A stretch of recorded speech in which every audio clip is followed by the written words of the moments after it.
गुरुदेव ने मेरी दृष्टि बदल। दिसंबर का महीना था। वातावरण में हल्की फुल्की ठंडक थी। बाहर का वातावरण बहुत ही खुशनुमा बना हुआ था। उस खुशी की धूप हमारे परिवार में भी छाई हुई थी। हमारी अधीर प्रतीक्षा को विराम देते हुए नए नर्स ने आकर सूचना दी, लड़का हुआ है। हम सभी के चेहरे खुशी से खिल उठे। चूंकि बच्चा सिजेरियन विधि से हो रहा था, इसलिए हम सभी चिंतित थे। नर्स के पीछे पीछे एक हृष्ट-पुष्ट बच्चे को हाथों में लिए परिचारिका आई। उसके हाथ में बंधे नंबर टैग को दिखाते हुए नर्स ने कहा, इस नंबर को याद रखेंगे। अभी हम उसे आंख भर देख भी नहीं पाए थे कि परिचारिका उसे लेकर अंदर चली गई। साथ के सभी मित्र परिजन एक दूसरे को बधाई देने लगे। किसी ने मिठाई मंगवाने की फरमाइश की।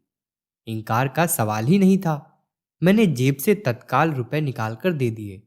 हृदय आनंद से इस तरह आप्लावित था कि कोई आसपास के तारे तोड़ लाने को कहता तो मैं उसके लिए भी चल पड़ता। अभी अस्पताल की बहुत सारी औपचारिकताएं पूरी होनी थी, इसलिए बाकी लोगों को वहीं छोड़ मैं वापस आ गया। बहुत सारे काम करने थे, सभी लोगों को खबर देनी थी। मैं अपनी व्यस्तता में खो गया। जब फुर्सत मिली तो सायंकालीन संध्या वंदन का समय हो चला था। अस्ताचलगामी दिवाकर की ओर देख मैं मन ही मन कृतज्ञता से भर उठा। उसी समय अचानक अस्पताल से खबर मिली, बच्चे की हालत गंभीर है, इंक्यूबेटर में रखा गया है, ऑक्सीजन दिया जा रहा है। मैं सकते में आ गया, सहसा विश्वास नहीं कर सका। अभी दोपहर को ही स्वस्थ बच्चा देखकर आया था, इस बीच ऐसा कैसे हो गया? घर में लोगों को बताया तो वहां रोना धोना मच गया, पर मेरे पास तो रोने का भी अवसर नहीं था। मैं भागता हुआ अस्पताल पहुंचा। वहां डॉक्टरों ने बताया, बच्चे की नाक और मुंह से पानी आ रहा है, सांस लेने में कठिनाई हो रही है। हम हर संभव प्रयास कर रहे हैं। ईश्वर से प्रार्थना कीजिए कि हमारा प्रयास सफल हो। अभी 72 घंटे के बाद ही कुछ कहने की स्थिति बन पाएगी। चिंतित होकर मैंने माताजी की ओर देखा। वे लोग भी चिंतित थे, पर उन्हें अपने गुरु पर अटूट भरोसा था। माता पिता गुरुदेव आचार्य श्रीराम शर्मा से दीक्षित थे। मेरा मनोबल बढ़ाते हुए पिताजी ने कहा, बेटा चिंता मत कर, गुरुदेव जो करेंगे भले के लिए ही करेंगे। आज इन पंक्तियों को लिखते हुए मेरी आंखें नम हो रही हैं, पर उस रात मैं रोया नहीं था। पिताजी के कहे वे शब्द मेरे अंतर में उतरते चले गए। गहन अंतराल में कहीं ये शब्द बार बार बज रहे थे। इन्हीं शब्दों में डूबते उतराते खुली आंखों में ही रात बिता दी। अगले दिन शाम को एक जूनियर डॉक्टर ने मुझे एकांत में बुलाकर कहा, देखिए आप बच्चे के पिता हैं, आपको बता दूं यह एक हारा हुआ केस है। शायद उन्हें लगा होगा माता जी के सामने ये बातें बताने पर वे रोने बिलखने लगेंगे, लेकिन मैं उनके संयमित स्वभाव से परिचित था। मैंने उनको बताया कि डॉक्टर ऐसा कह रहे हैं। उन्होंने शांत स्वर में कहा, गुरुदेव हमारे साथ हैं, हम लोग अंत तक कोशिश करेंगे। शाम 6:30 बजे एक नर्स के सत्परामर्श पर हम सभी बच्चे को लेकर शिशु रोगों के लिए प्रसिद्ध फोटो पार्क नर्सिंग होम ले जाने के लिए तैयार हुए। वहां पहुंचने तक यथास्थिति बनी रहे, इसके लिए मैंने अस्पताल से इंक्यूबेटर देने का आग्रह किया, लेकिन वह उपलब्ध न हो सका। बच्चे को गोद में लेकर एक एम्बुलेंस में बैठ गया। इतने छोटे बच्चे को ऑक्सीजन मास्क लगाना संभव नहीं था। एक नर्स ने थिस्ल टिप के बदले कागज का टिप बनाकर ऑक्सीजन पाइप को उसमें लगाकर मुझे पकड़ाते हुए कहा, इसे बच्चे के नाक के पास पकड़े रहें। एम्बुलेंस तेजी से बढ़ती जा रही थी। सभी अन्य वाहन उसे रास्ता छोड़ते जाते।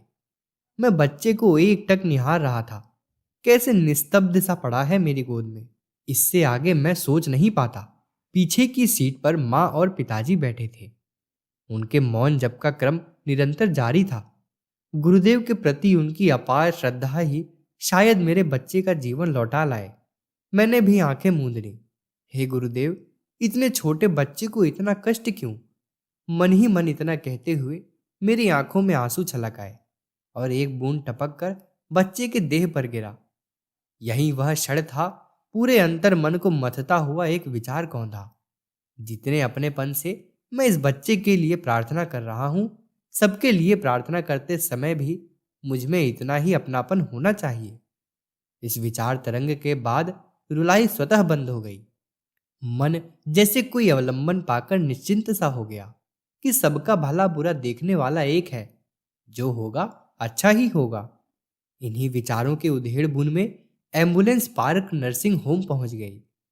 वहां पहुंचते ही बच्चे को जांच के लिए उपयुक्त कक्ष में ले जाया गया। 15 मिनट बाद हमें बताया गया कि बच्चे का एक नासा छिद्र पूरा बंद है और एक आंशिक रूप से खुला हुआ है। नाक मुंह से पानी बहने का यही कारण है। ठुड्डी भी छोटी है तथा फेरेंजियल पैरालिसिस हो गया है, जिसके कारण श्वास नली और भोजन नली का संपर्क ठीक से नहीं बन पा रहा है। इसलिए बच्चा कुछ भी निगलने में असमर्थ है। दो विशिष्ट चिकित्सक, डॉक्टर अशोक घोष और डॉक्टर अशोक राय की देख रेख में इलाज शुरू हुआ। यहाँ हाइजीनिक कारणों से बाहरी कोई वस्तु अंदर ले जाने पर पाबंदी थी। मैं अगले दिन गुरुदेव का दिया हुआ ताबीज लेकर गया। नियम जानते हुए भी मुझसे रहा नहीं गया। बच्चे की देखभाल करने वाली नर्स मणिमाला को बुलाकर मैंने अनुनय भरे स्वर में पूछा, आप मेरे गुरुदेव द्वारा दिए हुए इस ताबीज को मेरे बेटे के माथे से स्पर्श कराकर ला देंगी? उसने मुस्कुराते हुए ताबीज ले ली। थोड़ी देर बाद वापस करते हुए उसने कहा, वैसे मेरे हाथ से आज तक कोई केस खराब नहीं हुआ है, फिर भी आपके इच्छानुसार मैंने इस ताबीज को बच्चे के सारे शरीर में स्पर्श करा दिया है। सब कुछ करने वाले तो वही हैं, हम तो केवल प्रयास भर करते हैं। इसी तरह प्रतिदिन शाम को बच्चे को ताबीज का स्पर्श कराता रहा। चौथे दिन डॉक्टर घोष से मेरा परिचय हुआ। उन्होंने गुरुदेव के विषय में भी जानना चाहा। मेरे बताने पर उन्होंने कहा, अब बच्चे को मेरे इलाज की आवश्यकता नहीं। भविष्य में कभी जरूरत पड़े तो मेरे पास अवश्य आए। उन्होंने अपना सेवा शुल्क लेने से मना करते हुए कहा कि सर्जरी की जरूरत ही नहीं पड़ी। नाक के छिद्र स्वतः ही खुल गए। इसके बाद का इलाज डॉक्टर राय ने किया। कुल 13 दिनों तक इलाज चला। इस बीच सभी के व्यवहार में कुछ बदलाव आ गया था। वहां के सभी डॉक्टर और नर्सें मुझे कुछ अतिरिक्त सम्मान देने लगे थे। मैंने इसे गुरुदेव का ही सम्मान माना। अंतिम दिन जब नर्सिंग होम से बच्चे को वापस लाने के लिए गया तो वहां के बहुत सारे नर्सें इकट्ठी होकर मुझसे मिलने आई और अनुरोध किया, भाई साहब हमारे लिए कुछ कहकर जाएं। अचानक इस प्रकार के अनुरोध से मैं स्तंभित रह गया। फिर कुछ संभलते हुए कहा, हम गायत्री परिवार के हैं। गुरुदेव कहते हैं, गायत्री की मूल शिक्षा है सभी के लिए सद्बुद्धि की कामना। आप भी यही कामना करें। बस मैं तो इतना ही जानता हूं। डॉक्टर राय की फीस भी वहां के प्रबंधन ने लेने से इनकार कर दिया। आज 11 साल बाद भी कभी बच्चे को नर्सिंग होम नहीं ले जाना पड़ा। पूर्ण अंतःकरण से मैं यह विश्वास करता हूं कि गुरुदेव की सूक्ष्म सत्ता हमें सदा संरक्षण देती रहती है। मैं नतमस्तक हूं उनके इस स्नेह के प्रति।